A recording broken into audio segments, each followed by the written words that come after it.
Toute ma vie, j'ai été fasciné par l'eau.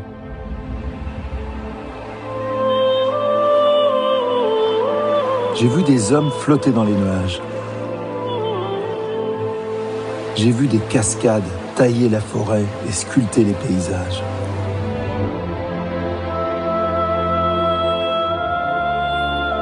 J'ai vu la vie s'épanouir dans l'eau.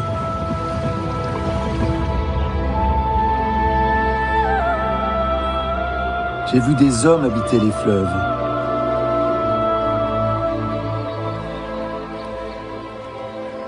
J'ai été un observateur passionné de l'eau. Et puis j'ai découvert que j'étais lié à elle d'une façon totalement inattendue. Moi, à Paris, qui croyais consommer quelques dizaines de litres d'eau par jour, j'ai appris que j'en consommais en fait près de 5000 litres et que cette eau venait du monde entier. Mais où se cache cette eau? C'est l'eau nécessaire pour produire tout ce que je consomme. Imaginez qu'il faut 3 litres d'eau pour produire 1,5 litre d'eau minérale, 40 litres pour faire pousser une salade, 140 litres pour une seule tasse de café, 185 litres pour 1 kilo de tomates, 330 litres pour une seule baguette de pain, 960 litres pour une bouteille de vin, 1000 litres pour 1 kilo de pommes, 1100 litres pour 1 litre de lait, 1900 litres pour 1 kilo de pâtes, 3400 litres pour 1 kilo de riz, 11 000 litres pour un gin, 15 000 litres pour 1 kilo de bœuf. Cette eau a bien servi à produire les céréales dont s'est nourri le bœuf que je mange. Une famille européenne de 4 personnes consomme ainsi 140 000 litres d'eau chaque semaine. C'est ce qu'on appelle l'eau virtuelle. Ces chiffres sont à peine croyables.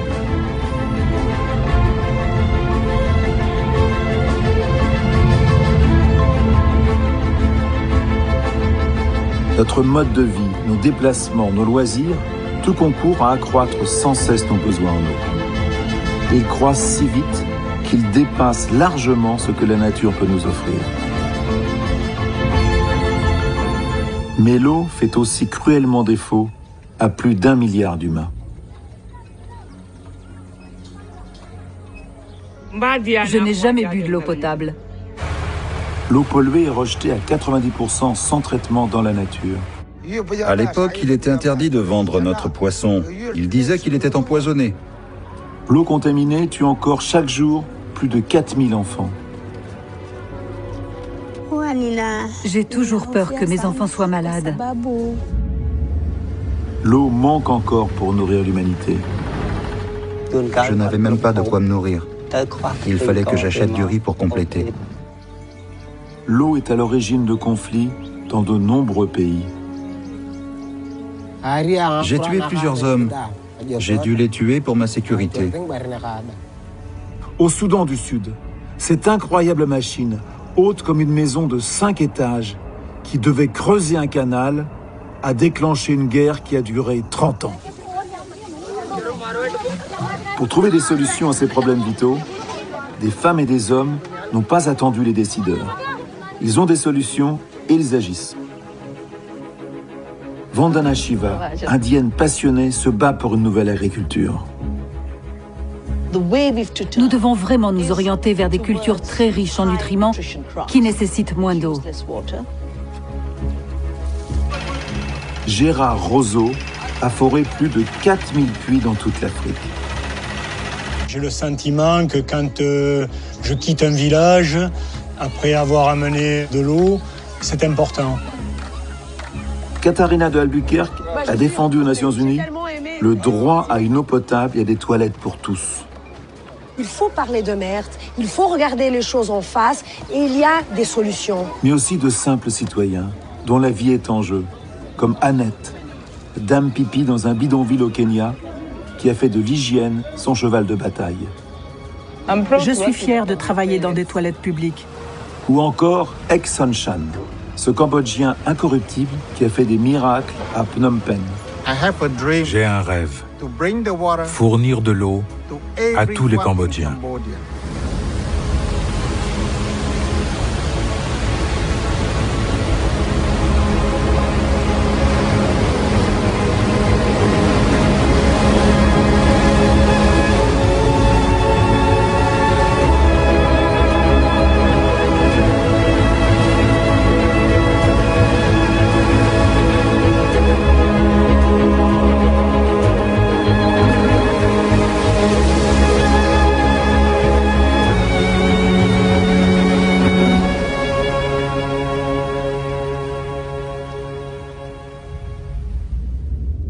Dans l'espace, l'eau est plus rare que l'or. Et le peu d'eau qui s'y trouve est toujours gelé. Toujours, non. Notre planète est la seule qui possède de l'eau sous les 3 formes. Gazeuse, solide et liquide. Et c'est ce miracle qui a permis la vie. Si la Terre était seulement 5% plus proche du Soleil, elle serait un désert brûlant, sans eau comme Vénus. Si la Terre était seulement 3% plus éloignée du Soleil, elle serait un désert glacé comme Mars. L'eau a fait de la Terre une planète vivante. Notre Terre possède 1,4 milliard de kilomètres cubes d'eau. Enlevons l'eau salée, inutilisable pour nous. Enlevons l'eau glacée des pôles et celles profondément enfouies dans le sol qui sont inaccessibles pour l'homme. Que nous reste-t-il? Il nous reste seulement 0,02% de toute l'eau de la planète. Ça correspond au volume du lac Baïkal en Russie, le plus grand lac du monde. C'est l'eau que nous accorde la nature chaque année, pas plus.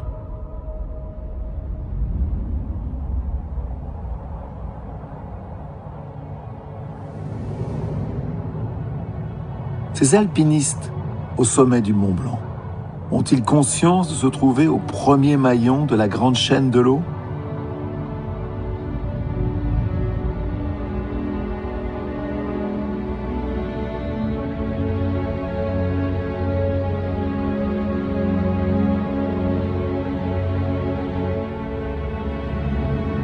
La haute montagne est un de nos grands réservoirs d'eau.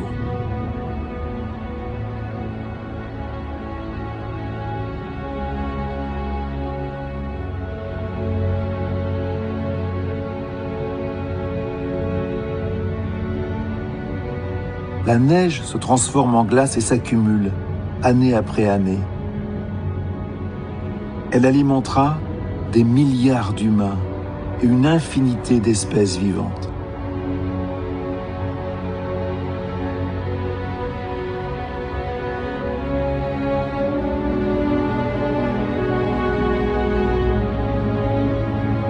Le soleil fait peu à peu fondre l'eau gelée stockée sur les sommets. Libérée, l'eau se lance dans son grand voyage vers l'océan.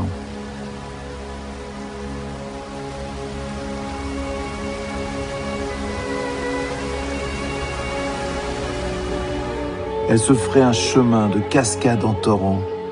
Elle nourrit les forêts, dont les racines absorbent son énergie vitale. L'eau est une force irrésistible. Elle pulvérise la roche et emporte tout avec elle.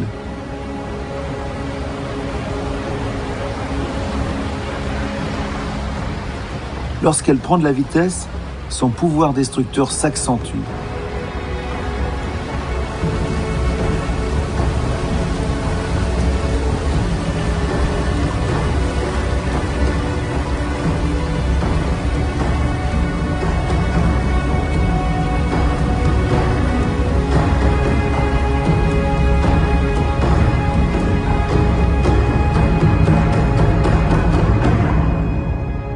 Puis elle dépose enfin sa charge de sédiments. Elle donne naissance aux plaines et aux deltas, les terres les plus fertiles de la planète.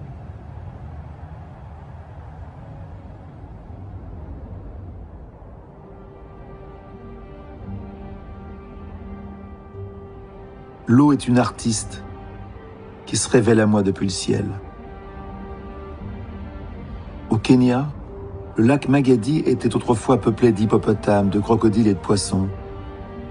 Il s'est peu à peu asséché. Aujourd'hui, il me fait penser à une planète inconnue.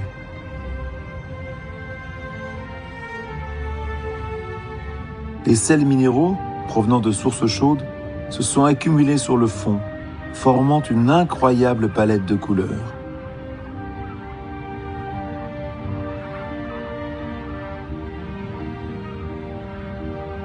L'une des rares espèces qui survit ici est un flamant rose. Il se nourrit des micro-organismes qui prolifèrent dans ces eaux chaudes. Les marais sont d'une incroyable richesse, car ils offrent une multitude d'habitats et de la nourriture à profusion. Il se gonfle comme une éponge pendant les inondations et restitue l'eau en période de sécheresse. Cette étrange mosaïque que j'ai filmée au Congo sont les vestiges d'anciennes pratiques agricoles dont le Marais garde la mémoire. Depuis 4,5 milliards d'années, c'est la même eau qui circule sans fin à travers toutes les espèces vivantes. Je bois l'eau qui a désaltéré les dinosaures.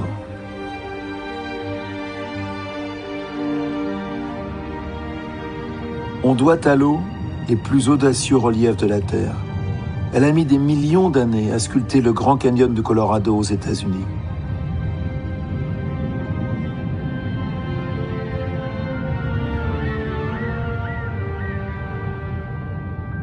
Et lorsqu'elle s'infiltre dans le sol, l'eau alimente les nappes souterraines.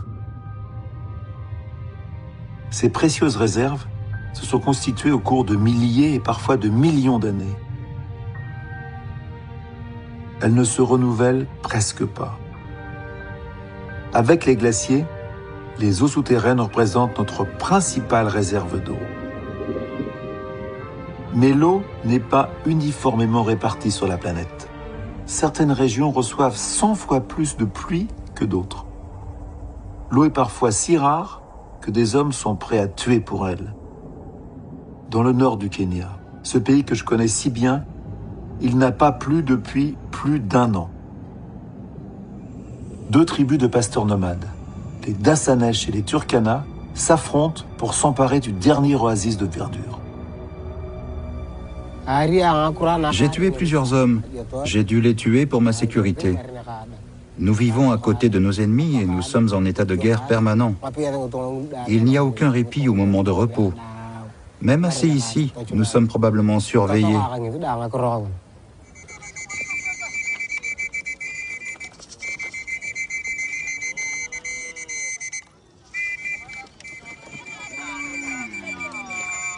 Ces hommes risquent leur vie tous les jours pour trouver de l'eau. Cette danse guerrière fête le retour sain et sauf au village des bergers et de leur bétail. 1 semaine après notre tournage, 13 personnes, parmi celles que nous avons filmées, ont été tuées. Mourir pour de l'eau.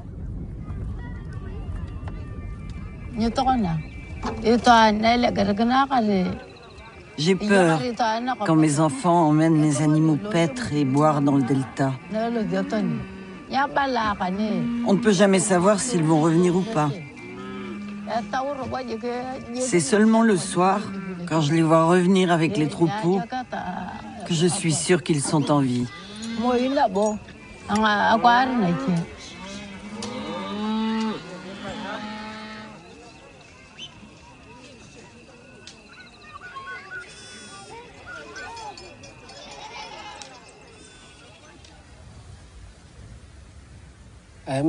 J'ai peur de nos ennemis. Comme eux, nous attendons la pluie. Mais il n'a pas plu depuis 1 an. Nous sommes revenus ici parce que c'est le seul endroit où il reste des pâturages pour nos bêtes.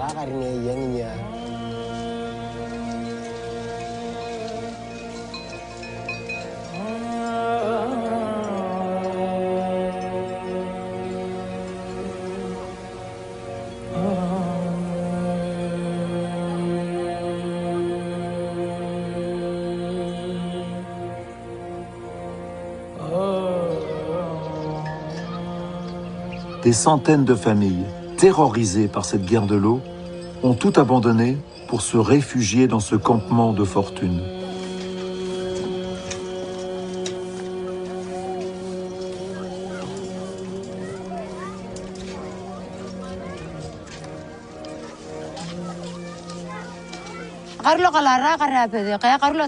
Quand j'étais jeune, il y avait plein de nourriture. Et puis il y a eu la famine. Je suis partie à Todonyang pour trouver de quoi manger.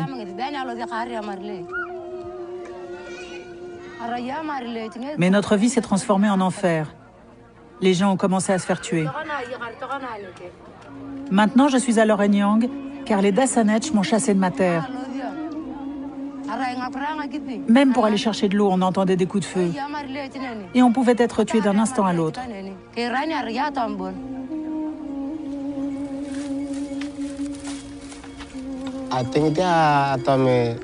Je tuerai l'ennemi parce qu'il a tué mes parents, ma mère et ma sœur. Ces personnes sont mortes sous mes yeux. Ils ont aussi tué une partie de mes vaches et de mes chèvres. Pour ça aussi, je les tuerai.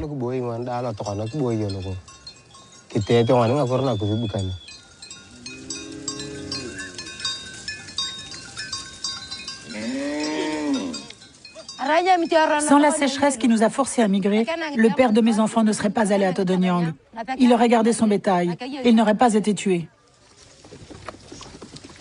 Manquer d'eau, la hantise de millions et de millions d'humains sur la planète. Et si un jour, notre robinet à nous cessait de couler? Eh bien, c'est ce qui est arrivé en Espagne. Barcelone, printemps 2008.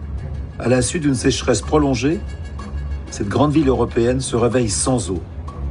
Pour les habitants, c'est un cauchemar. En catastrophe, des bateaux-citernes ravitaillent la cité. Les Barcelonais sont pourtant parmi les plus faibles consommateurs d'eau en Europe. Comment en est-on arrivé là? La population de la ville atteint 5 millions d'habitants. Et les touristes sont de plus en plus nombreux à venir visiter l'incroyable cathédrale inachevée de Gaudi. L'agriculture irriguée s'est généralisée en Catalogne. Plusieurs années de sécheresse ont fini de vider les réserves.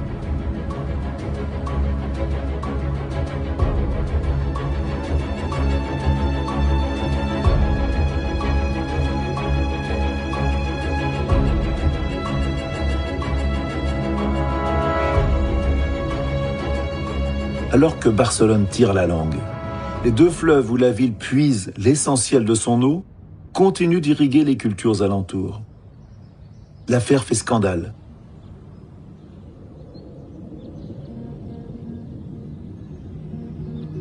Pourquoi ne pas creuser alors un canal pour acheminer l'eau de l'Èbre, le plus grand fleuve d'Espagne, qui coule 200 km plus au sud?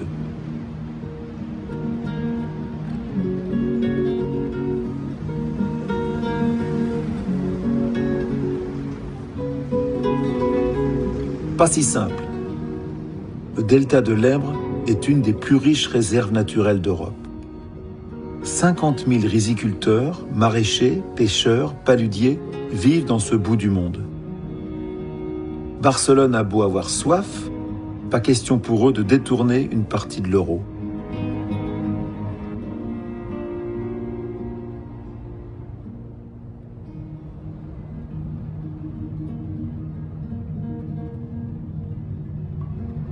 La ville opte finalement pour une usine de dessalement de l'eau de mer, malgré un coût élevé et les rejets salés qu'elle produit. Elle s'offre un répit, mais pas une solution durable, car l'usine n'alimente qu'1 million d'habitants.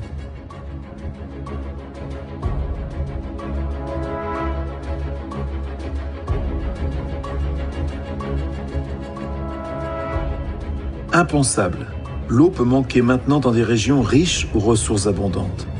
Aujourd'hui Barcelone, pourtant alimentée par les Pyrénées, et demain, à qui le tour?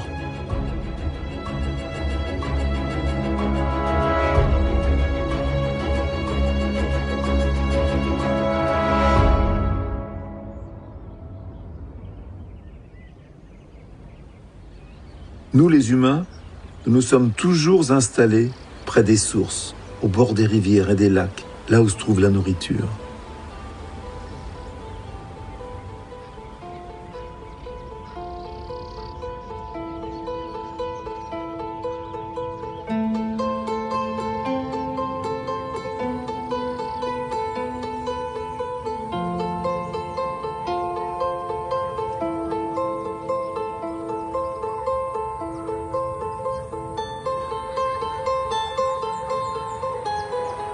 Grâce à l'eau, nous avons pu quitter la vie nomade pour fonder les premiers villages et inventer l'agriculture.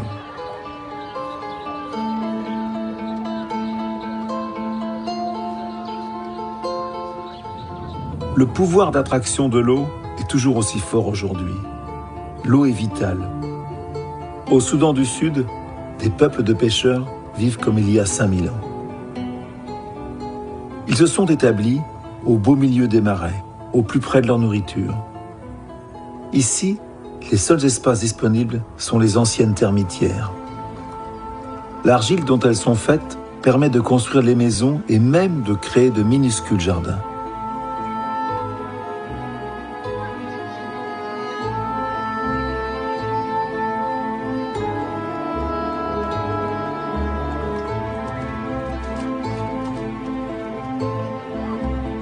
Ici, la seule source de protéines, c'est le poisson, que l'on fait sécher au soleil. Pour ces peuples qui vivent presque en autarcie, c'est la seule monnaie d'échange avec le monde extérieur, si d'aventure passe un bateau.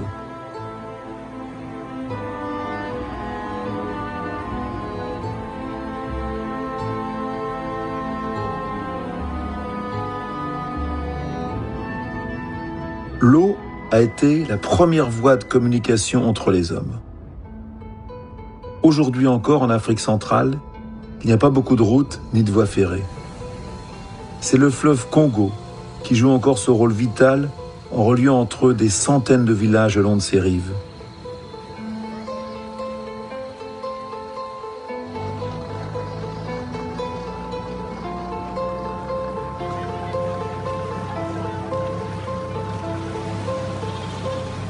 Ici, un incroyable moyen de transport tient lieu de camions et de trains. Ce sont les barges sur lesquelles s'entassent familles et marchandises. Tout s'y achète, tout s'y vend. Elles ravitaillent une population éloignée de tout.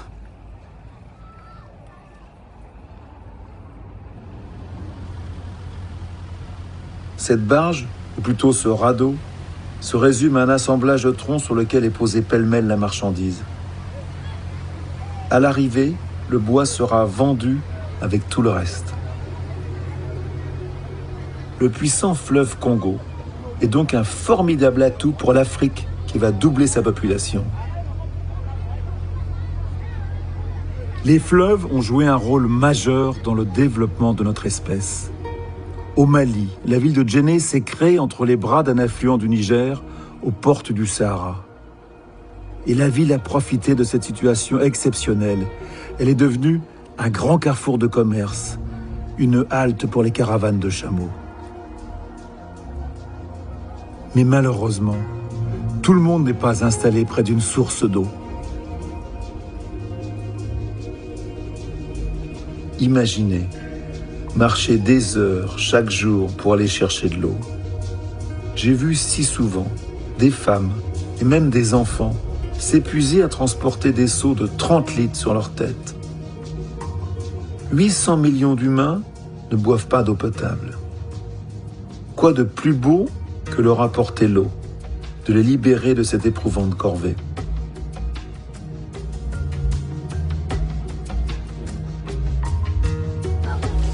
La région de Kaï, au sud-ouest du Mali, est un des endroits les plus chauds de la planète.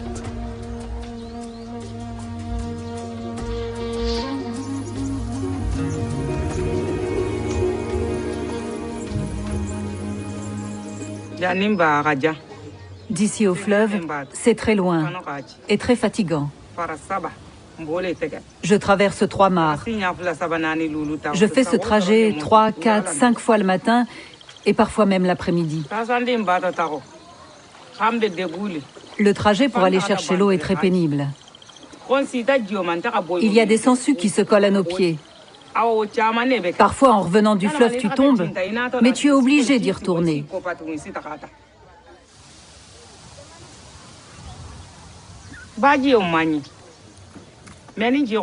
L'eau du fleuve n'est pas bonne, mais on n'a pas d'autre source d'eau. Je la bois à contre-cœur.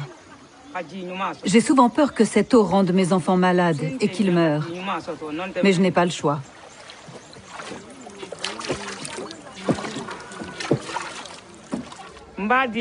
Je n'ai jamais bu de l'eau potable. Je ne peux même pas dire quel goût ça a. Chaque fois que tu arrives quelque part, c'est un challenge.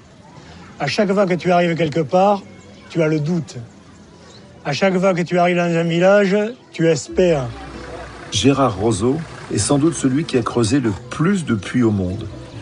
près de 4000 dans toute l'Afrique. Il a adapté les techniques de forage de l'industrie pétrolière pour trouver de l'eau. Il travaille ici au Mali bénévolement depuis 2 ans pour l'association Eau Claire. Je cherche les zones de fracture, c'est-à-dire de failles qui sont susceptibles de drainer le maximum d'eau. Je me positionne aussi en fonction des alignements d'arbres d'espèces endémiques qui sont des indicateurs intéressants pour déterminer les passages d'eau les plus importants. Et en fonction de ces critères, je positionne mon forage. On capte essentiellement des eaux de pluie, ces eaux qui ont été drainées dans le sol. Ces nappes sont constamment alimentées, c'est-à-dire qu'une fois qu'on a trouvé l'eau, on a peu de chances que le forage soit sec un jour. Quand tu fais des forages dans des régions comme celle-ci, effectivement, on peut avoir des échecs. Les failles qu'on peut trouver dans le sol sont colmatées, sont bouchées. Et donc, certaines zones, on arrive à avoir jusqu'à 80% d'échecs.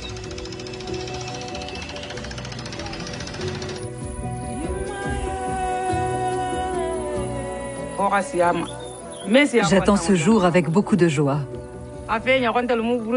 Je vis en brousse. Alors j'utiliserai le temps que je vais économiser pour faire mon potager et travailler au champ. Je suis impatiente d'avoir de l'eau potable. J'attends ce jour depuis si longtemps. Il y a des choses que je vois qui me révoltent. J'ai vu des villages où il y avait 5 forages et un village 10 km plus loin qui n'en avait pas un seul. Il y a énormément de forages qui ont été faits, qui sont en panne. Il n'y a personne pour les réparer. On ne trouve pas de pièces détachées. Donc ces pompes tombent en panne et de nouveaux programmes sont mis en place où on refait des forages et on réinstalle des pompes. Ce qui serait le plus intelligent, ça serait de réhabiliter ces forages qui sont existants.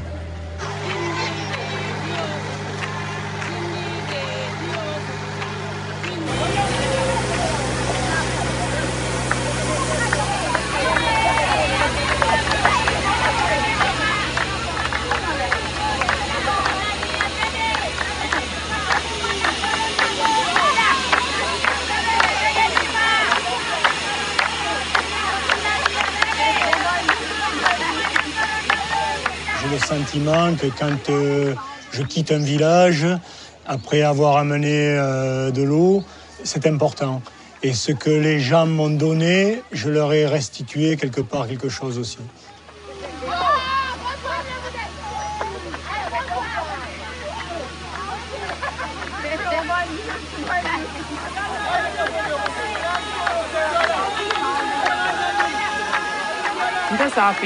Moi, en tant que porte-parole, je vais demander à toutes les femmes du village de prendre bien soin de ce forage.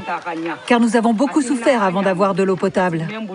Je les encourage donc à en prendre soin, car elle est très précieuse.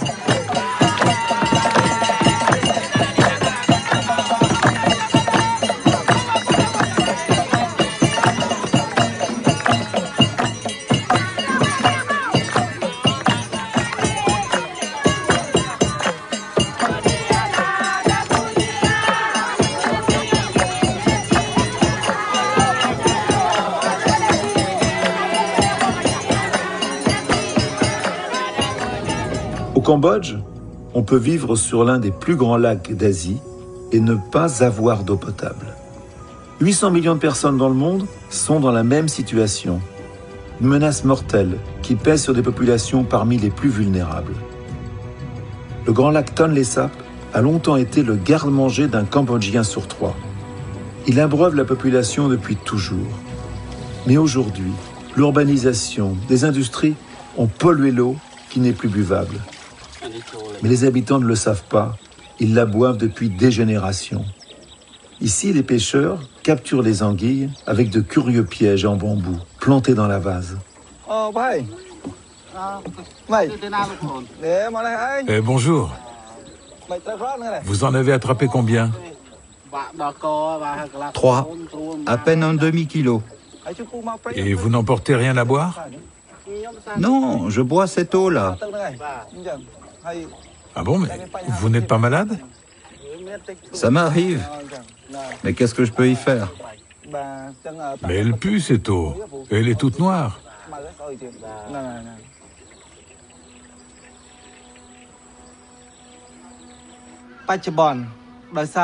Actuellement, la population qui vit sur le lac augmente et elle devient de plus en plus pauvre année après année. Ici, tout coûte plus cher. La plupart des habitants boivent directement l'eau du lac et ça pose des problèmes de santé.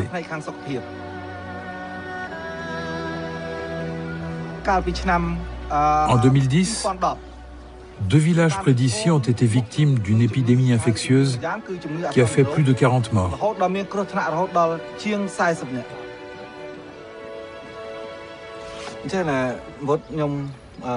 Vote, je vous offre un filtre. À partir de maintenant, je vous demande de ne plus utiliser l'eau du lac directement. Il faut la filtrer avant de la boire. Les filtres en terre cuite, voilà vraiment le moyen le plus simple et le plus économique d'avoir de l'eau potable ici. Après des études en France, Chailo, un jeune ingénieur, a fondé l'association 1001 Fontaines qui installe des stations de purification de l'eau bon marché dans les campagnes du Cambodge. Le système est très efficace. Chaque unité est indépendante financièrement et crée des emplois. Ici, les gens utilisent l'eau de la mare ou de la rivière et surtout l'eau de pluie. En plus, ils la conservent mal. Elle est stockée dans des jarres non couvertes où les moustiques viennent pondre leurs œufs. Ils sont donc obligés de faire bouillir l'eau, mais cela coûte cher, car il faut acheter du bois ou du charbon pour faire du feu.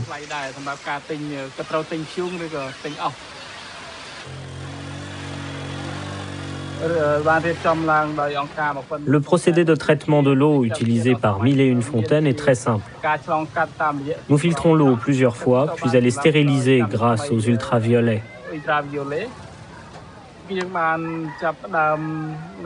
Nous avons commencé en 2005 et nous avons déjà installé 47 stations qui fournissent chaque jour de l'eau potable à 40 000 personnes.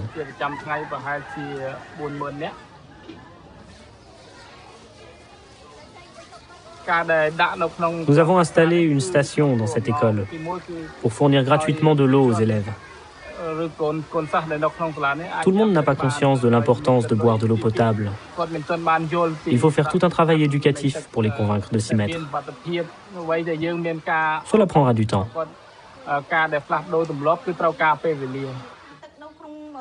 Est-ce que cette eau est propre? Non. C'est vrai, elle est pleine de microbes. Et si vous la buvez, vous aurez mal au ventre et vous allez vomir.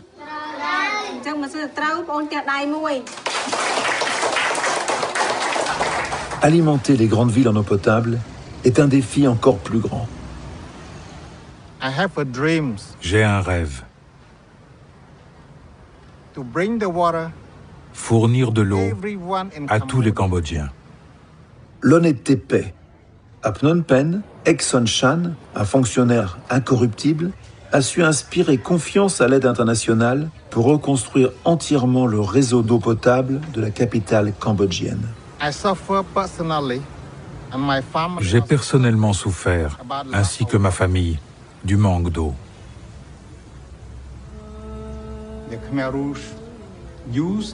Khmers rouges ont converti cette école en prison, appelée S21. Ici, des milliers de personnes ont été assassinées. Le 17 avril 1975, les Khmers rouges sont entrés dans Phnom Penh. Les habitants ont été obligés de quitter la ville. Je faisais partie de ces gens. J'ai été réquisitionné pour construire des canaux, des digues, pour produire plus de riz. J'ai travaillé très dur.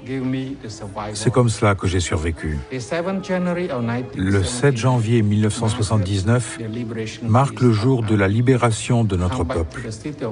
Je suis revenu à Phnom Penh. Nous avons trouvé la ville entièrement détruite. Plus de maisons, plus de routes. Nous avons su que nous allions devoir reconstruire notre pays pour le bien de tous.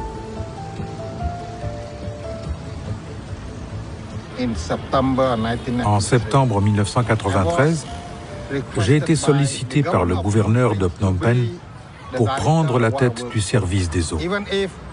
Même si je n'y connaissais rien, je savais bien que l'eau était un service essentiel.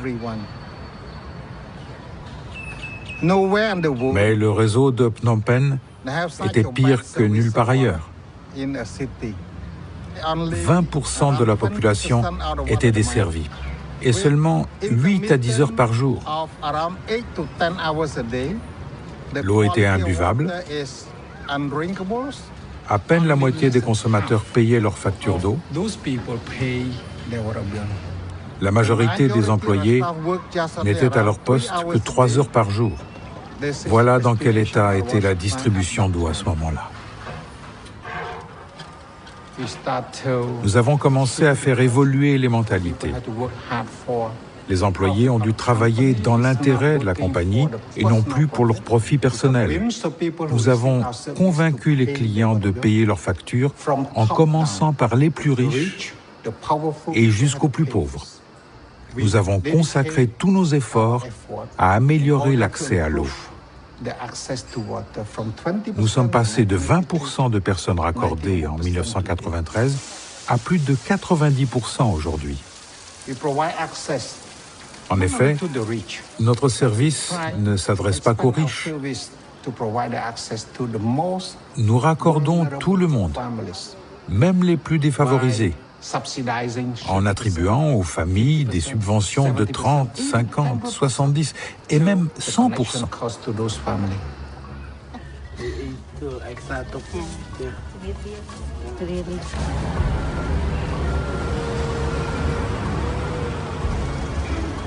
Grâce à l'aide internationale, et notamment à l'Agence française de développement, Phnom Penh possède aujourd'hui un des réseaux d'eau les plus performants du monde.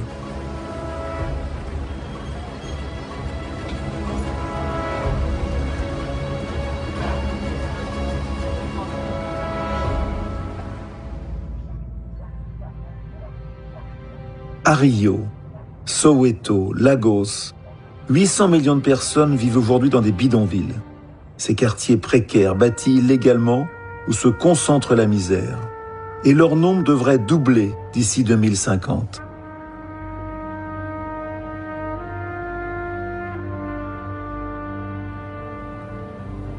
Le monde s'urbanise si vite que fournir eau et sanitaire à ce rythme est presque mission impossible avec les moyens qu'on y consacre aujourd'hui.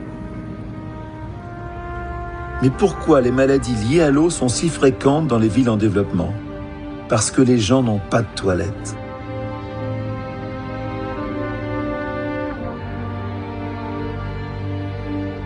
Ignorante du danger, la population contamine elle-même l'eau qu'elle boit avec ses excréments. L'eau infectée tue dans le monde chaque jour plus de 4000 enfants.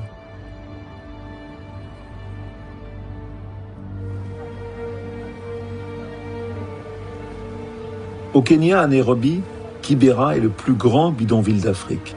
J'ai rarement vu des conditions de vie aussi difficiles. Ici, mon héroïne, c'est la dame Pipi, Annette, qui fait l'éducation de la population. Je suis fière de travailler dans des toilettes publiques parce que je sais que c'est important d'encourager les gens à être propres.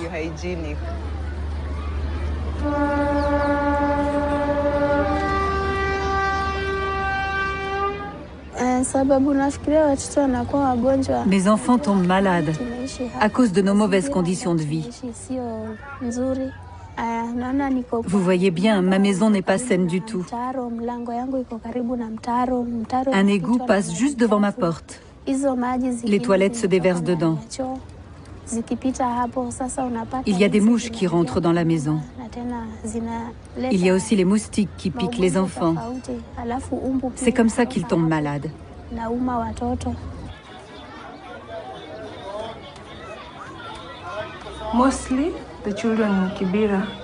Les enfants de Kibera qui arrivent ici souffrent principalement de diarrhée. Il y a des excréments partout à Kibera parce que les gens n'ont pas de toilettes. Les enfants jouent dans la saleté. Ils mettent leurs mains dans la bouche. Ils mangent des aliments qui n'ont pas été lavés. Donc ils attrapent des maladies. Et ça peut devenir très grave parce qu'ils n'ont pas toujours accès à des soins médicaux.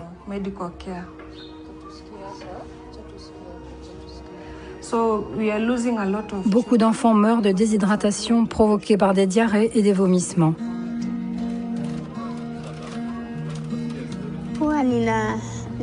J'ai toujours peur que mes enfants soient malades, qu'ils aient la diarrhée. Parce que quand ça dure, ils se déshydratent et perdent du sang. C'est pour ça que j'ai si peur de cette maladie.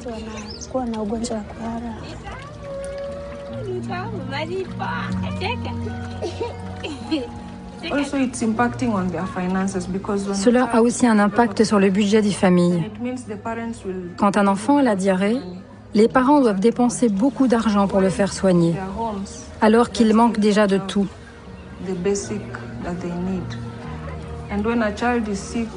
Et quand un enfant est malade, l'un des parents ne peut pas travailler, il ne gagne rien pendant ce temps-là. Parfois, c'est l'aîné des enfants qui garde le malade et qui manque l'école.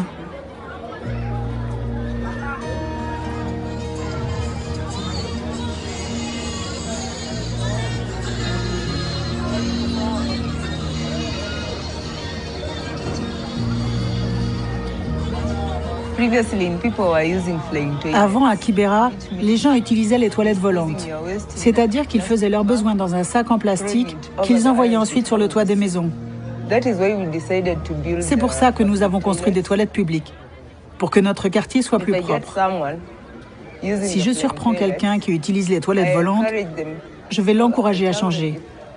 Je lui dirai que s'il ne peut pas payer les 3 shillings, il peut utiliser les toilettes publiques gratuitement. Tout le monde ne pense pas comme moi, mais je me suis engagée à servir la communauté. Nous avons commencé avec 13 personnes. Maintenant, ils sont plus de 150 à utiliser les toilettes. C'est un vrai progrès. Des toilettes, c'est bien. Retraiter les eaux usées, c'est encore mieux. Et j'admire la débrouillardise dont font preuve les plus pauvres pour transformer un problème en solution. Calcutta, 16 millions d'habitants, est construite dans le delta du Gange. La 3e ville d'Inde baigne pour ainsi dire dans l'eau. Mais dans les quartiers populaires, la vie est rythmée par les robinets qui ne coulent que quelques heures par jour.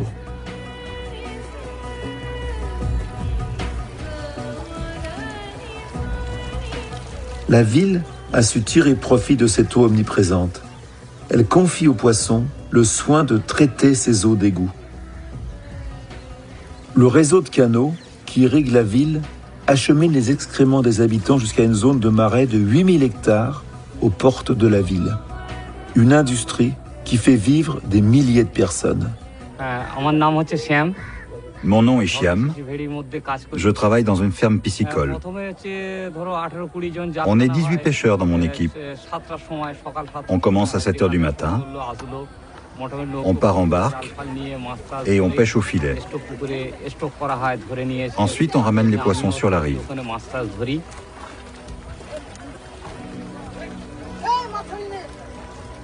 Les déjections humaines sont dégradées par les bactéries. Le plancton s'en nourrit, se développe rapidement et nourrit à son tour les poissons. La pollution, une fois digérée, l'eau bien épurée peut retourner à la nature.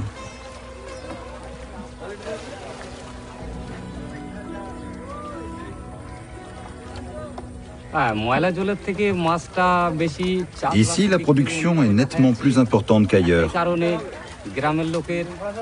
C'est pour ça qu'il y a plus d'emplois.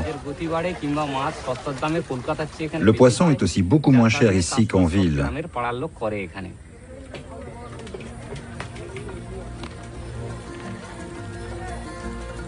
Cette incroyable station d'épuration est une solution économique et écologique qui fait vivre plus de 100 000 personnes.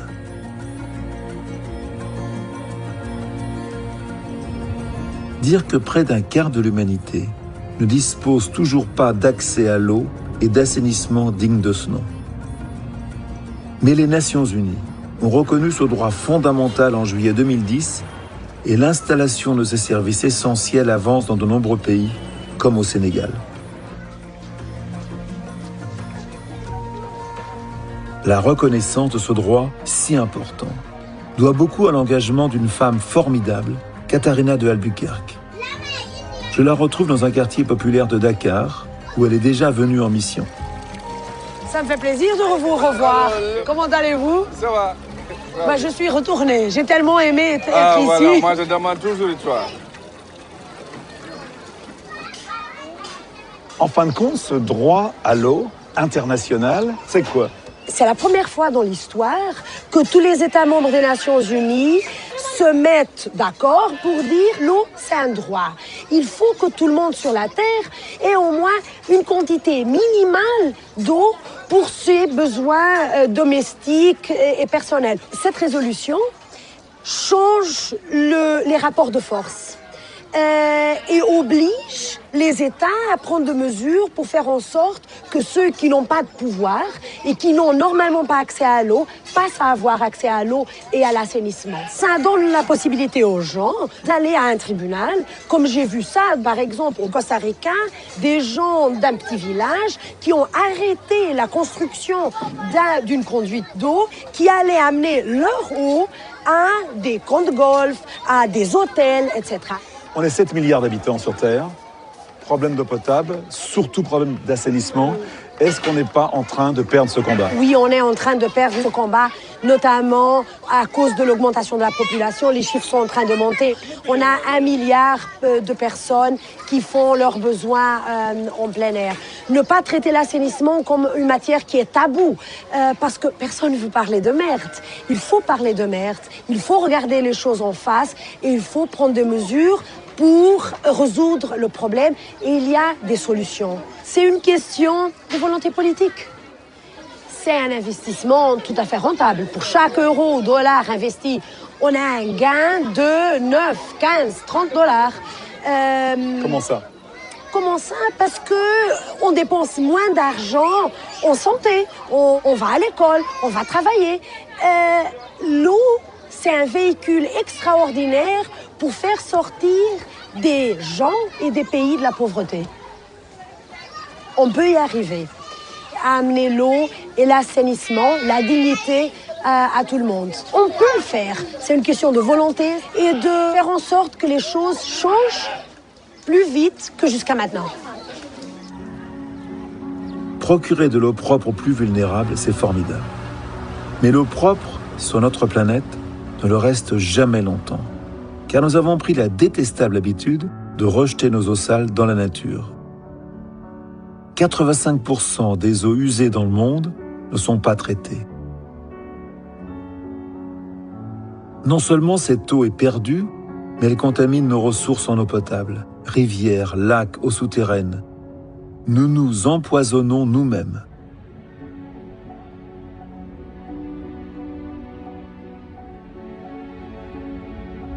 La France, qui pratique une agriculture intensive, est le pays d'Europe dont les réserves d'eau souterraine sont les plus polluées. Et la Bretagne se rappelle à notre souvenir chaque été lorsque ses plages se couvrent d'algues vertes. Aujourd'hui, la région compte 14 millions de cochons. Et ce village compte plus de cochons que d'habitants. Est-ce bien raisonnable?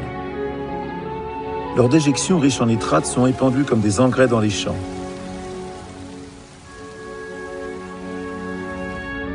Les nitrates s'infiltrent dans les sols et gagnent les rivières, puis l'océan. Les algues s'en nourrissent et prolifèrent.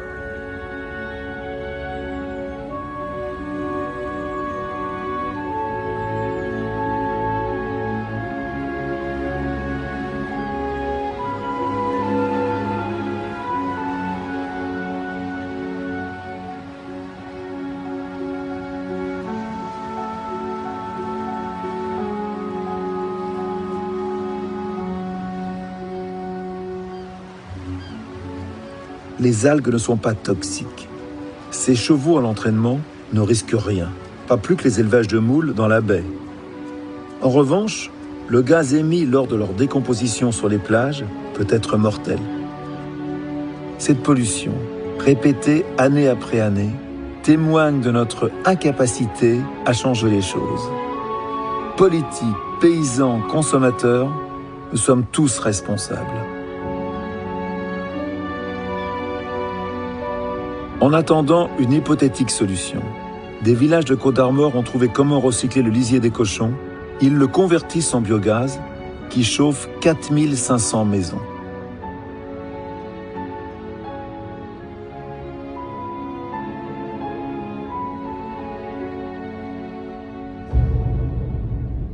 En Chine, en revanche, la pollution est d'une toute autre ampleur. Ce pays qui fabrique la plupart des objets qui nous entourent garde pour lui la pollution de ses milliers d'usines. La Chine pollue pour nous. 300 millions de Chinois n'ont plus d'eau potable. Personne dans les villes ne boit plus l'eau du robinet. Les cultures sont contaminées par les eaux d'irrigation polluées. Les fleuves agonisent.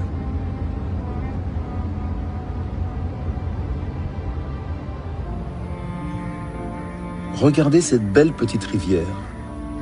Elle a été empoisonnée par une tannerie qui a réduit les pêcheurs à la misère. Mais les choses commencent à changer grâce au courage d'un avocat engagé.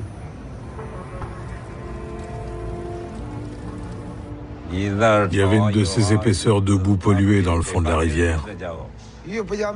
À l'époque, il était interdit de vendre notre poisson. Il disait qu'il était empoisonné et qu'on ne pouvait pas le manger non plus. Alors on était obligé de le jeter. On ne pouvait plus vivre. C'était très dur.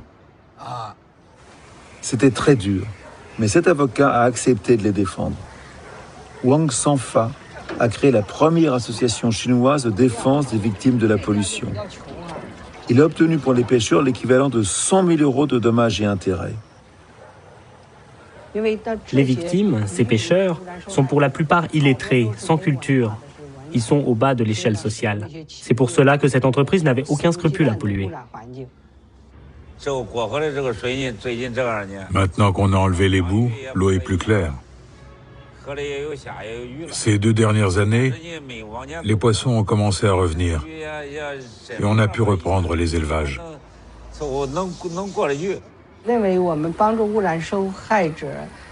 Nous avons remporté une victoire. Mais surtout, nous leur avons rendu l'espoir et la confiance. Ils savent maintenant qu'ils ont la possibilité de protéger leur environnement et de défendre leurs droits. C'est ça le plus important. La Chine n'est donc plus une zone de non-droit pour l'environnement et les choses changent vite. Ma Jun, un ancien journaliste, a créé un site internet qui recense toutes les entreprises de son pays condamnées pour pollution de l'eau. En ce moment, nous avons dans notre base de données 86 000 infractions commises par 50 000 entreprises. La plupart sont des entreprises chinoises. Mais nous avons aussi pas mal de sociétés étrangères, d'Amérique, d'Europe, du Japon, de Corée, d'Australie. Toutes ces grandes compagnies viennent en Chine pour profiter des coûts de fabrication très bas. Mais elles ne se préoccupent pas des conséquences pour l'environnement.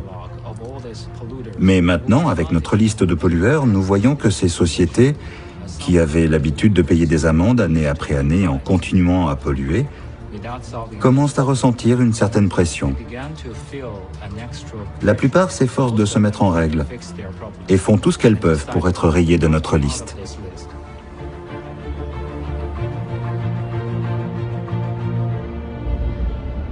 À Shanghai, les entreprises les plus polluantes ont été regroupées sur un gigantesque parc à l'écart de la ville.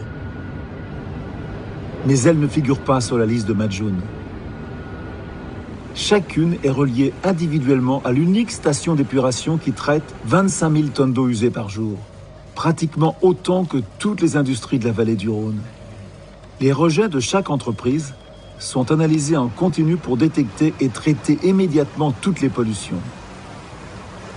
Cela permet à l'un des plus grands complexes industriels du monde de rejeter de l'eau propre à la mer. Si notre préoccupation pour la pollution est récente, le contrôle de l'eau est une ambition vieille comme le monde. Dans l'histoire, de grandes civilisations se sont épanouies grâce à la maîtrise de l'eau. Les Khmers, ancêtres des Cambodgiens, ont imaginé il y a plus de 1000 ans un ingénieux système de canaux d'irrigation qui permettait 3 récoltes de riz par an. La grandiose cité d'Angkor Wat témoigne de la puissance khmer, mais elle n'a pas survécu à l'effondrement de ce système hydraulique si performant. Au XXe siècle, la maîtrise de l'eau s'exerce à grande échelle. Barrages, canaux, digues ont permis l'incroyable développement de nos sociétés. Mais sommes-nous à l'abri des désastres du passé? Automne 2011, la Thaïlande connaît la plus importante inondation depuis un siècle. La mousson tant attendue a pris des airs de tsunami.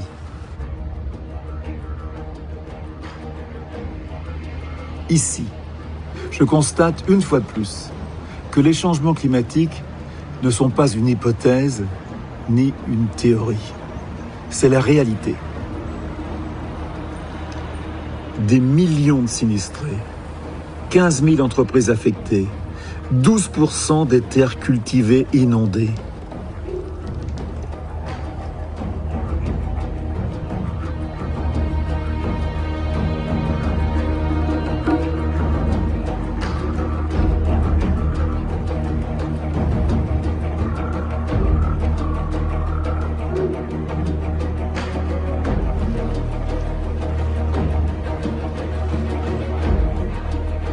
Des familles entières, dans l'eau depuis des semaines, ont dû emménager sur leur toit.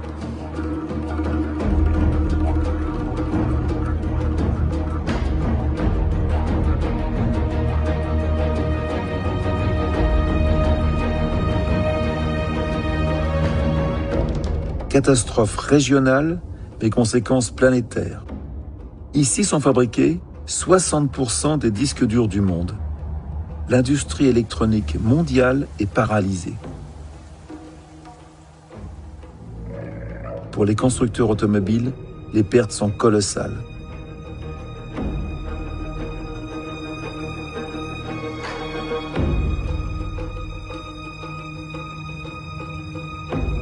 La Thaïlande est le premier exportateur mondial de riz. 30% de la récolte a été perdue. L'envolée des prix a affecté la vie de dizaines de millions d'Asiatiques et d'Africains.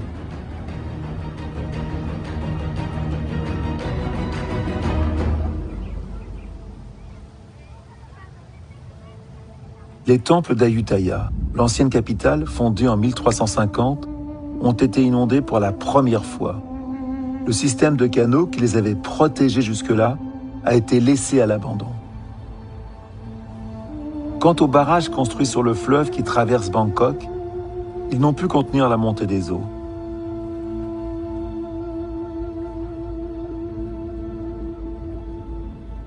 L'homme a oublié qu'il ne peut pas toujours contrôler la nature. Et pourtant, en Chine, la maîtrise des fleuves est l'obsession des dirigeants depuis des millénaires. Mao s'est passionné pour le sujet.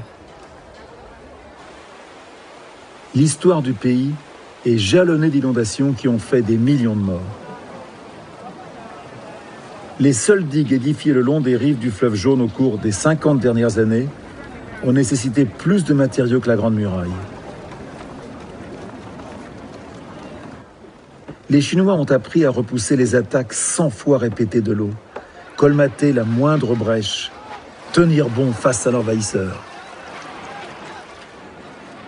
Mais les inondations continuent de sévir. En 2010, plus de 3000 morts et 15 millions de sinistrés. 800 000 hectares de récoltes perdus. Et pourtant, la Chine a construit sur son territoire près de la moitié des grands barrages de la planète.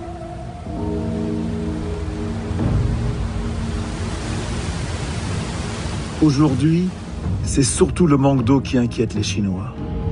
La Chine possède 20% de la population mondiale, mais seulement 7% des ressources en eau. Le fleuve jaune, qui irrigue le nord du pays, a été pompé jusqu'à la dernière goutte pour approvisionner des villes géantes. Si bien qu'un jour de 1997, le fleuve n'a plus atteint la mer. Le gouvernement a mis en place un système de contrôle de l'eau du fleuve depuis sa source jusqu'au delta. Et au poste de commande, les opérateurs peuvent ouvrir et fermer à distance les 70 écluses qui alimentent les canaux d'irrigation. Et la province qui a dépassé son quota se voit couper l'eau d'autorité. Le fleuve est sous contrôle, mais l'eau manque toujours. Comment y remédier? Et si le Yangtze, le plus grand fleuve de Chine, en donnait un peu au fleuve jaune? C'est Mao qui avait lancé l'idée. Aujourd'hui, son vœu se réalise. Un colossal chantier de transfert d'eau du sud vers le nord du pays est en cours. Il doit relier par des canaux le Yangtze au fleuve jaune et au-delà, alimenter la région de Pékin.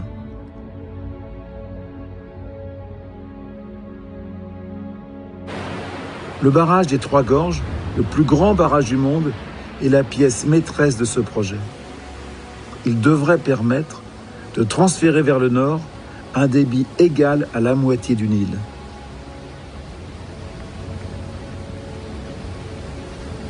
Mais le Yangtze lui-même commence à manquer d'eau.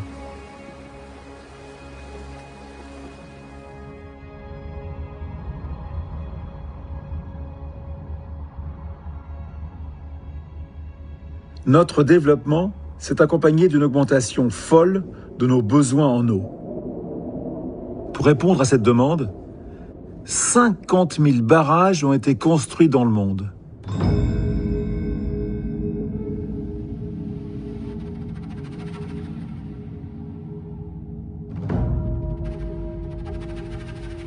Mais aujourd'hui, leur gigantisme, le déplacement forcé de dizaines de millions de personnes, la destruction de la vie aquatique remettent en cause leur légitimité.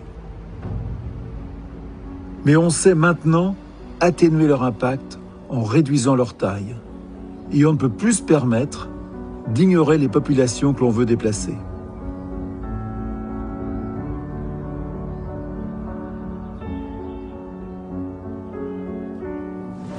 Les barrages produisent de l'électricité grâce à la force de l'eau. C'est une énergie propre et renouvelable dont on pourra difficilement se passer à l'avenir. Dans les Alpes italiennes, la région autonome du Val d'Aoste est exemplaire. Elle a compris que sa première richesse, c'était son eau. Et elle a su mettre en valeur ce patrimoine naturel en construisant plusieurs barrages en altitude. Sa production électrique dépassant la consommation de sa population, elle exporte le surplus vers le reste de l'Italie et de la Suisse. Les barrages ont aussi joué un rôle majeur dans l'agriculture. L'irrigation a permis le doublement des rendements agricoles et ils ont contribué à sauver de la famine des millions de personnes, notamment en Asie.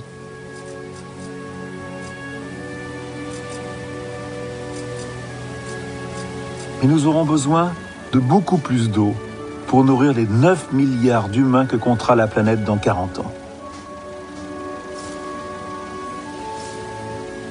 Aujourd'hui, l'irrigation assure 40% de la production alimentaire mondiale. Elle devra désormais consommer moins d'eau tout en étant encore plus efficace. Car la demande agricole va continuer à croître fortement pour nourrir une population qui augmente toujours et consomme de plus en plus de viande. Or, il faut 15 fois plus d'eau pour produire un kilo de bœuf qu'un kilo de céréales. 15 fois plus.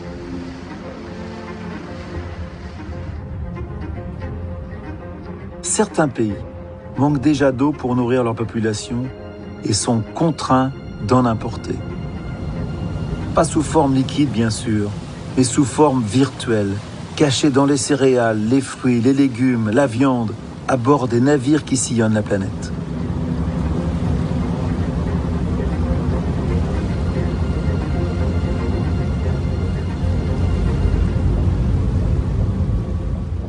L'eau virtuelle, c'est un fleuve fantôme dont le débit est 20 fois celui du Nil. Il ne cesse de grossir à mesure que nos échanges s'intensifient, mais aussi parce que les ressources en eau manquent dans un nombre grandissant de pays. Par exemple, un tiers de l'eau consommée en Égypte vient d'un autre continent, car l'eau du Nil ne suffit plus pour nourrir 80 millions d'habitants. Lorsque l'Égypte achète aux États-Unis de quoi compléter sa production de blé, elle économise les énormes quantités d'eau pour le faire pousser.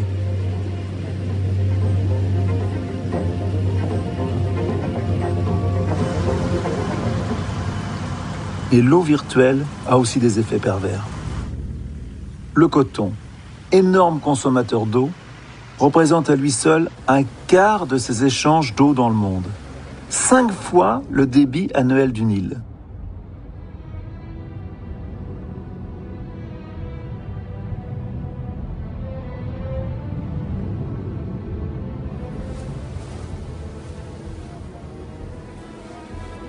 En Asie centrale, sa culture a tourné au désastre. Le régime soviétique a été jusqu'à détourner les 2 grandes rivières qui alimentaient la mer d'Aral pour irriguer le désert.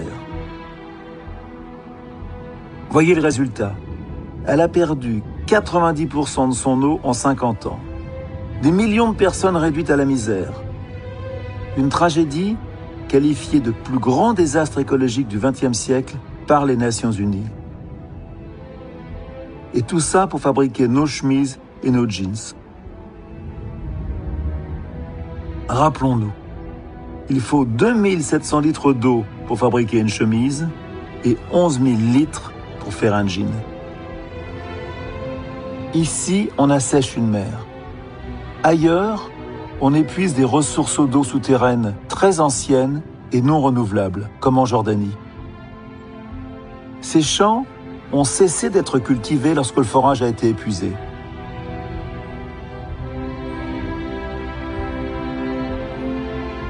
Il faut savoir que la moitié de la population mondiale dépend pour sa nourriture d'une ressource en eau non renouvelable. C'est une catastrophe annoncée. L'Inde a certes réussi à supprimer les famines en ayant massivement recours à l'irrigation. Mais les réserves s'épuisent et 175 millions de paysans sont menacés par la faim. Au Rajasthan, région aride, les nappes sont à sec et les villages s'efforcent de les recharger en stockant les pluies de la mousson qui ne tombent que quelques semaines par an.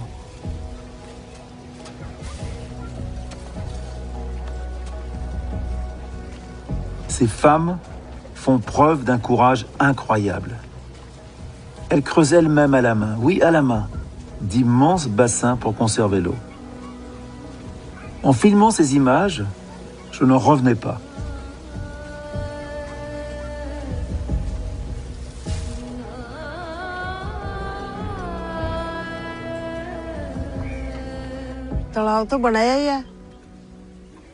J'ai creusé le réservoir. Qui d'autre l'aurait fait? Je l'ai creusé avec d'autres, parce qu'on n'a pas de récolte quand il y a de la sécheresse. On a de bonnes récoltes uniquement quand il y a de la pluie. L'eau de pluie est vitale. Quand il y a de l'eau dans les rivières et les réservoirs, alors il y a de l'eau dans les puits.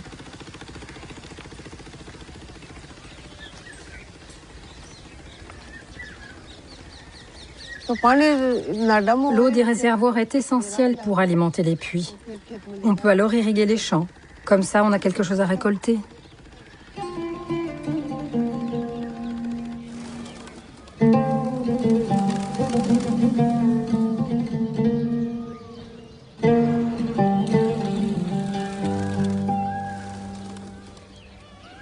L'Inde dépend de la mousson, mais celle-ci n'est plus aussi régulière, probablement en raison des changements climatiques. Et les agriculteurs doivent donc s'adapter pour survivre.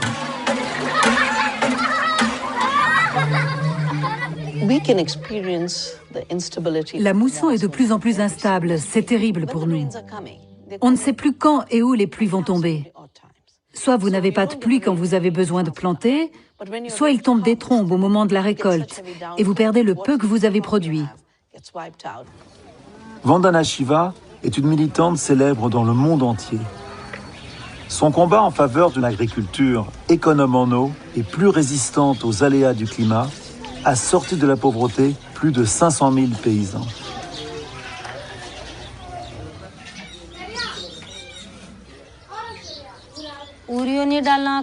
Quand nous utilisions des engrais chimiques, nous avions besoin de beaucoup d'eau. En utilisant des engrais naturels comme le compost, nous avons besoin de moins d'eau.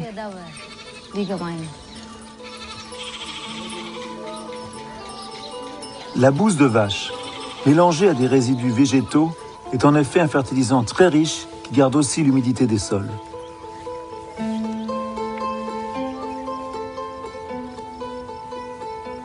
Cette nouvelle agriculture repose aussi sur la sélection de semences naturelles moins gourmandes en eau et plus nourrissantes. Pour le millet, on a besoin de peu d'eau, alors que les piments, les tomates et les oignons ont besoin de beaucoup d'eau. Et s'il n'y a pas de pluie pendant 15 jours, je dois sans tarder irriguer le champ. Le millet, il n'y a pas mieux. Il est 40 fois plus nourrissant que le riz blanc. Cette céréale est notre arme contre la faim. Un Indien sur 4 a faim. Un enfant sur 2 a été sacrifié au cours de ces 15 dernières années de mondialisation. Nous devons vraiment nous orienter vers des cultures très riches en nutriments qui nécessitent moins d'eau.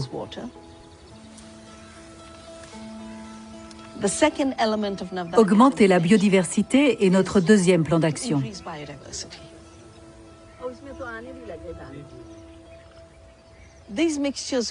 Ce mélange de cultures protège le sol. Lorsque vous cultivez une seule espèce en ligne, la terre est à nu et vous perdez le peu d'humidité que vous avez par évaporation. Avec ces cultures qui couvrent tout le champ, chaque goutte d'humidité est conservée dans le sol. La pluriculture est une méthode très efficace pour parvenir à la sécurité alimentaire tout en économisant l'eau. Ici, dans ce champ, nous avons du maïs, des concombres et aussi des haricots.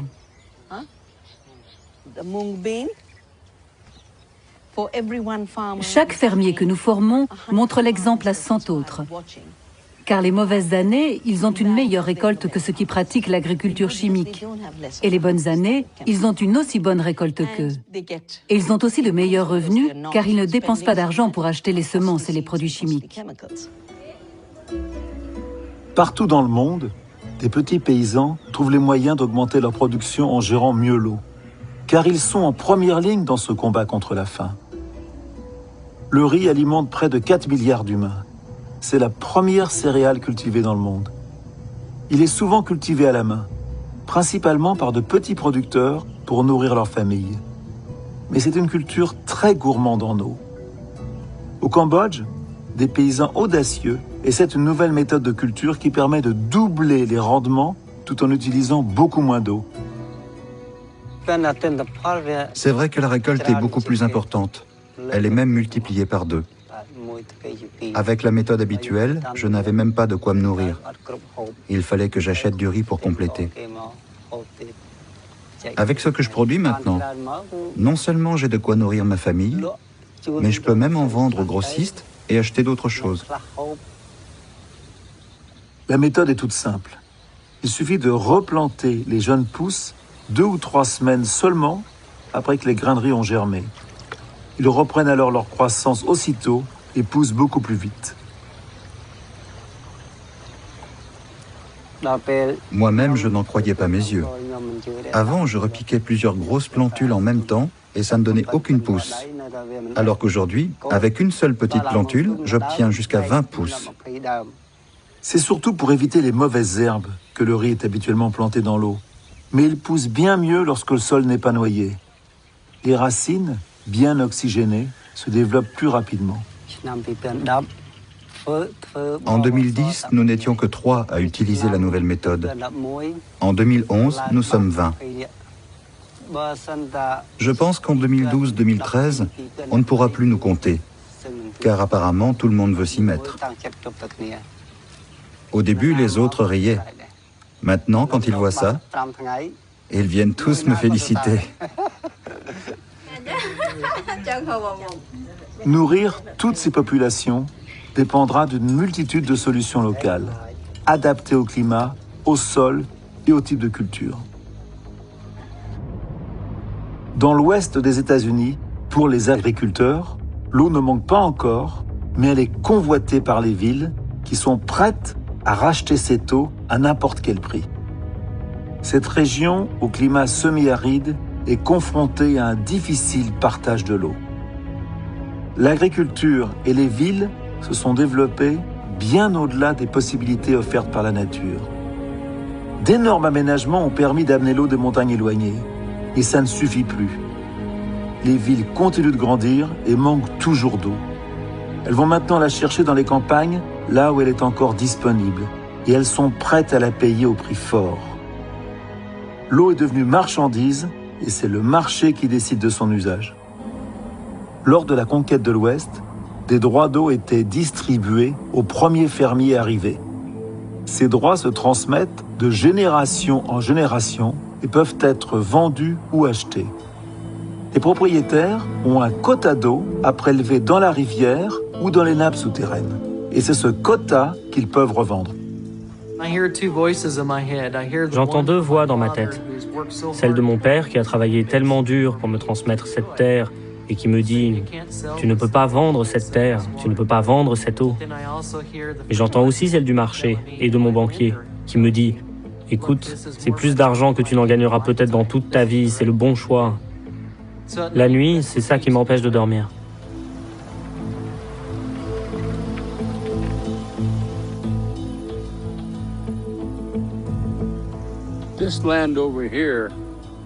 Cette terre-là a probablement cessé d'être irriguée au milieu des années 70.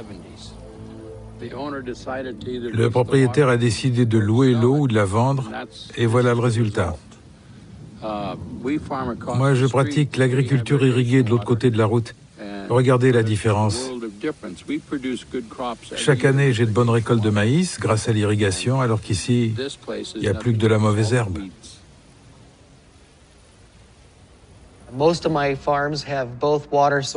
Sur mon exploitation, j'ai deux sources d'eau, mes puits et la rivière. J'ai choisi d'utiliser en priorité mes puits et de louer mon eau de surface à d'autres fermiers qui en ont besoin pour leur culture.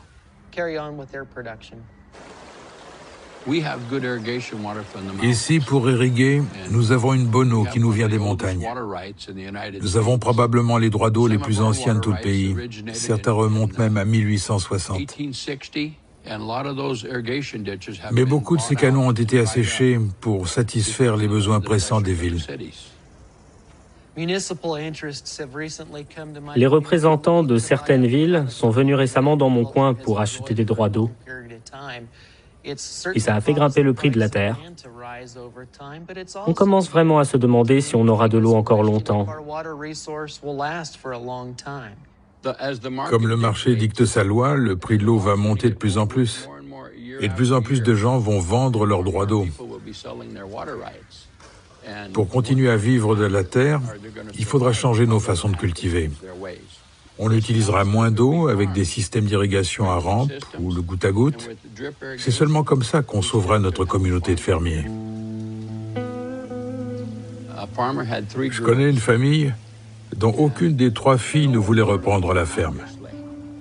Ils ont donc décidé de vendre et ils ont gagné des millions de dollars. On ne peut pas leur en vouloir, puisque de toute façon, cette ferme n'avait pas d'avenir. S'ils avaient voulu vendre leur ferme avec ces droits d'eau, aucun fermier n'aurait eu les moyens de l'acheter. Ils ont pu vendre leurs droits à la ville, car la ville a de quoi payer. Vendre l'eau, c'est facile, mais du coup, la terre devient impossible à cultiver. Vous savez, l'homme le plus riche de notre communauté de fermiers est quelqu'un qui a vendu ses droits d'eau. Il n'est pas considéré comme quelqu'un qui a échoué, mais comme quelqu'un qui a vendu sa communauté. Quand un fermier vend ses terres et ses droits d'eau, cela crée des contentieux entre ceux qui en ont et ceux qui n'en ont pas. Cela provoque des dommages dans la communauté. Ça crée une division.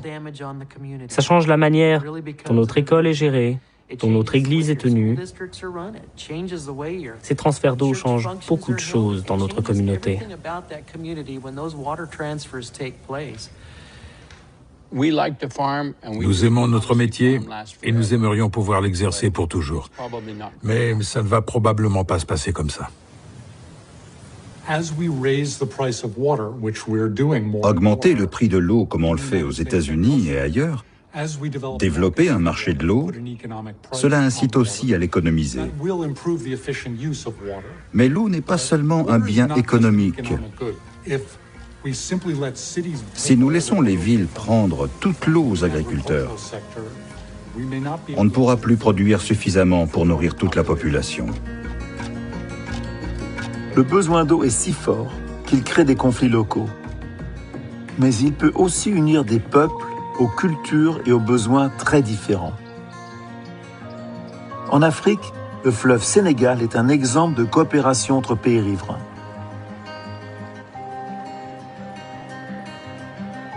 Ces femmes qui viennent puiser l'eau ou faire leur lessive le long des rives nous montrent à quel point les populations sont dépendantes de l'eau du fleuve.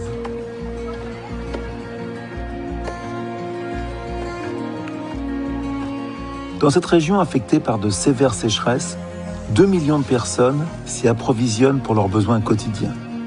Les mères de famille, mais aussi les pêcheurs et les éleveurs de bétail.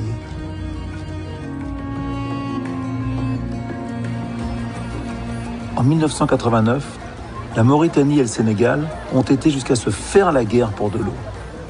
Mais avec le Mali et la Guinée, ils ont appris à gérer le fleuve ensemble. Aujourd'hui, chaque décision concernant l'irrigation, la production d'énergie, la navigation est prise à l'unanimité. Avec l'aide notamment de l'Agence française de développement, ils ont même financé la construction de 2 barrages qu'ils gèrent en commun, uniques au monde. En cas de pénurie, la population locale est prioritaire.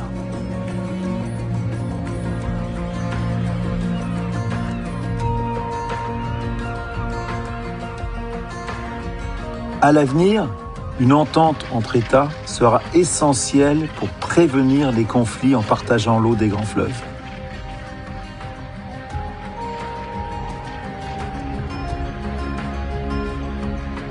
S'entendre et partager, voilà la solution quand la ressource se fait rare.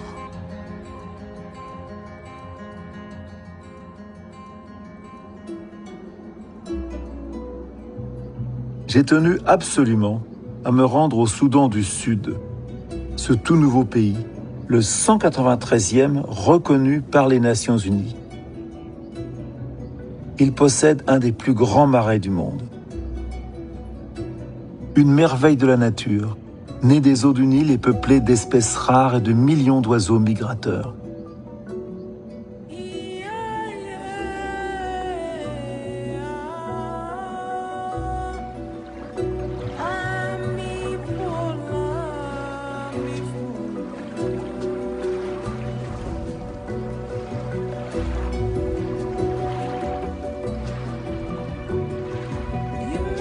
Ce marais est un système naturel unique, vieux de plusieurs millions d'années. À la saison humide, il devient aussi vaste que la Grèce. Il tempère le climat sur une étendue bien plus vaste encore et régule le débit du grand fleuve.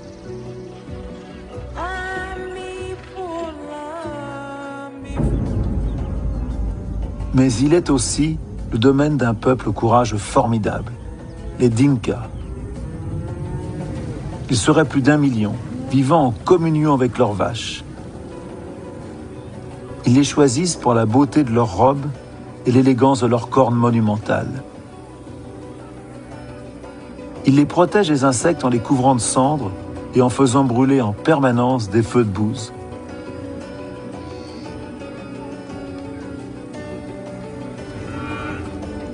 Les vaches ont une telle importance à leurs yeux qu'elles donnent leur nom aux hommes et aux lieux.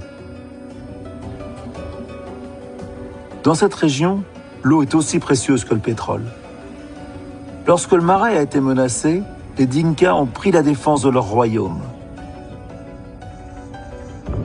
l'Égypte et le Soudan avaient commencé à creuser un canal pour empêcher que l'eau du Nil aille s'évaporer dans l'immense marais. Ils espéraient récupérer ainsi l'équivalent d'un 10e du débit du fleuve, sans se soucier des conséquences pour la population locale. Mais les Dinkas se sont révoltés, ils ont pris les armes, ils ont attaqué le chantier et interrompu les travaux avant que le canal soit terminé. Le canal se comble peu à peu de végétation, refermant une plaie ouverte sur plus de 200 km.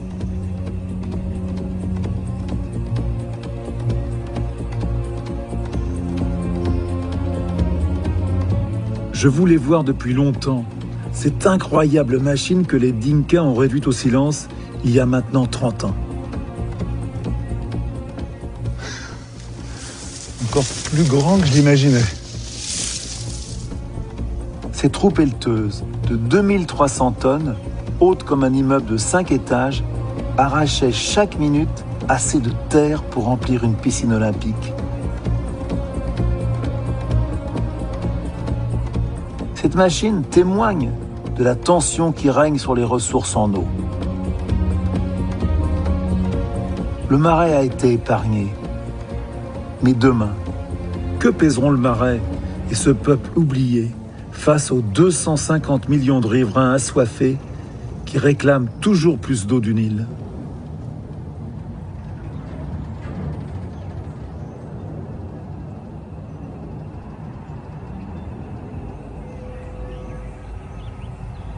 « 87% de la population mondiale, aujourd'hui, bénéficie d'un accès à l'eau potable. C'est une avancée de notre siècle extraordinaire. Mais il reste encore près d'1 milliard de personnes pour qui l'eau potable est une obsession quotidienne. Pourtant, depuis 2010, les Nations Unies ont décidé que le droit à l'eau était fondamental pour tous les humains. Tous les gouvernements du monde se sont engagés à le respecter. J'aimerais finir ce film sur cette réalité. Une ligne dans un rapport, mais qui à force d'être lue, dite, répétée, a perdu tout son sens.